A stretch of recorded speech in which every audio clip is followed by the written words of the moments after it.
Prime field. All right, UConn fans, let's talk about the quietest loud game you will see all season.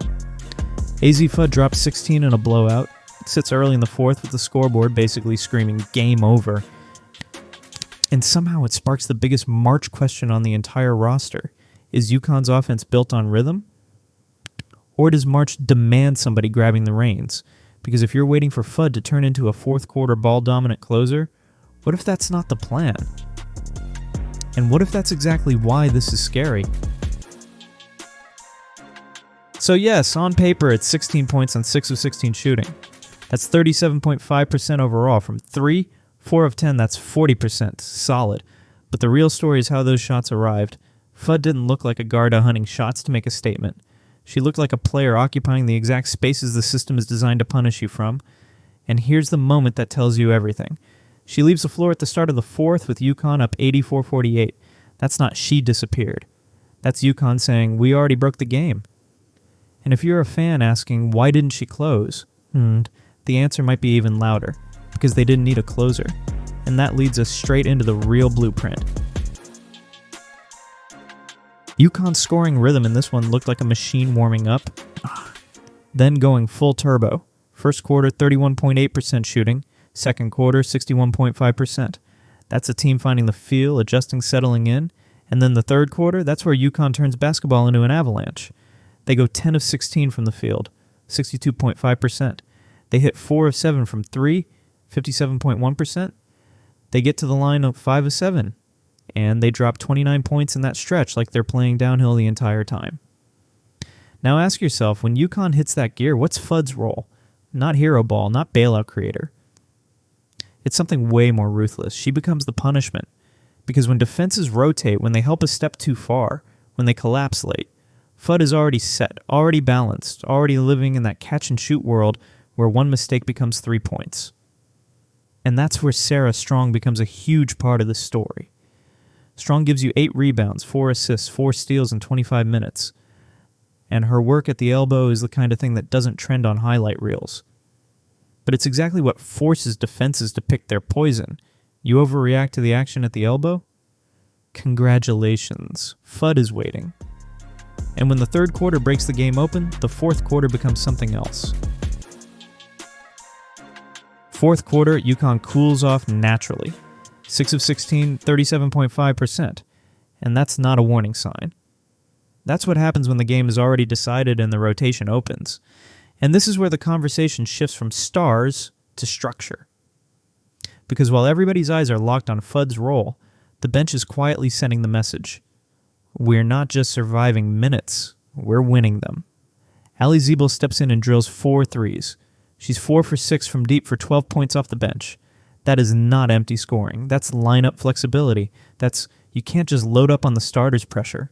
And then you get Jana El Alfi going 4 for 5 for 10 points. And what makes that pop is context. She'd logged just 18.5 minutes on the season before this. That's not garbage time. That's UConn showing you they can plug in a new piece and still keep the machine humming. So now the question becomes, what powered the blowout in the first place? Here's the number that flips the game from competitive to chaos. Seton Hall commits 20 turnovers in the first 20 minutes. And UConn doesn't just benefit, they convert it. They finish with 35 points off turnovers in the game. That's backbreaking. But what matters is the way it's distributed. This wasn't one player doing all the damage. This wasn't a one chaos agent story. This was a networked attack. Turnover pressure into points through multiple hands, multiple lineups, multiple options.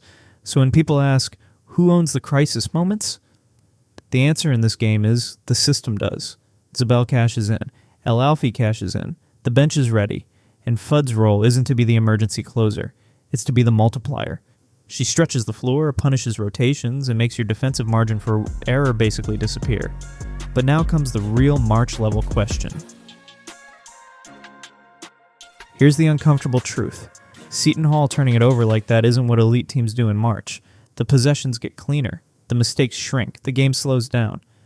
So what happens when you don't get free points from chaos? That's where the bigger structure comes in. Last season, Paige Beckers ran with a 29.7% usage rate and 4.6 assists per game, she owned the floor. Now the usage load is more distributed. Fudd is at 27.7%, Sarah Strong at 27.2%, and the assist profile tells you what UConn is building. Fudd is at 2.7 APG, Strong is at 4.6. That's a system shift. Less one conductor, more multiple engines. And if the bench is truly producing at that high level, this team's entire identity becomes, we don't need one player to dominate the ball. Because we can stress you with 5 options at once. But that model has a price tag. It holds up only if 2 things stay real when defenses tighten. Fudd's catch and shoot has to remain lethal. She's currently at 52.9% from 3, and the margin you're watching is whether it stays north of 50% when scouting reports get sharper. Strong's elbow facilitation can't shrink when elite defenses start targeting her high post threats. And when you start looking at measuring stick opponents, like Villanova at 12-2 and undefeated in conference, that's the test. Not, can UConn win? But can UConn win this way when the opponent doesn't fold in the third quarter? Because if March demands a heliocentric closer, Fudd isn't built like that. And the twist is, that might make her harder to stop because the pressure isn't on her to carry. It's on defenses to survive a system that doesn't give you a clean answer. So here's the takeaway. Azzi Fudd's quiet brilliance isn't about volume. It's about architecture. UConn isn't asking her to be the one-woman ending. They're asking her to be the spacing dagger inside a 5-option machine. And the real March debate is whether that's a feature or a vulnerability when the turnovers dry up and the game gets tight. Now I'm putting it to you. Do you want UConn to give Fudd more on-ball reins late game, more creation, more closing reps? Or do you trust the rhythm, the distributed engine, the 5-option blender? Drop your take in the comments and tell me which version wins a national title. Prime Field.